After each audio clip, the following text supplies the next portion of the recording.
സാക്ഷാൽ ശ്രീരാമചന്ദ്ര പ്രഭു സർവസ്ഥാനവും ത്യജിച്ച് വനവാസത്തിന് പോയ പോലെ ചെറിയൊരു കാലത്തിന്റെ ഇടവേളയ്ക്ക് വിരാമം കൽപ്പിച്ചുകൊണ്ട് ദാ വരികയാണ്, കടന്നു വരികയാണ് രാജാവ്, രാമരാജാവ്. പഴി പറഞ്ഞ നാവുകളെ, പാഴ്വാക്കുകൾ കൊണ്ട് ചീട്ടുകൊട്ടാരം കെട്ടിയവരെ, ദാ കണ്ണു നിറച്ചു കണ്ടോളൂ. നിങ്ങളുടെ മനക്കോട്ടകൾക്ക് മുകളിൽ ഇടിമുഴക്കം തീർത്ത് വീണ്ടും അവതരിക്കുകയാണ് രാമൻ. കടന്നു വരികയാണ് രാമൻ.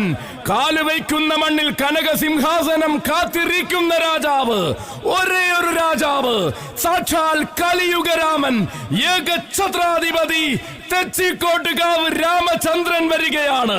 കുരുക്ഷേത്ര യുദ്ധത്തിൽ സൂര്യപുത്രന്റെ കവചകുണ്ഡലങ്ങൾ അഴിച്ചു വാങ്ങിയതും ഭീഷ്മരുടെ ശരവേഗങ്ങൾക്ക് മുന്നിൽ ശിഖണ്ഡിയെ നിർത്തിയതും നീതിയാണെന്ന കാലം വിശ്വസിക്കാത്തിടത്തോളം ധർമ്മ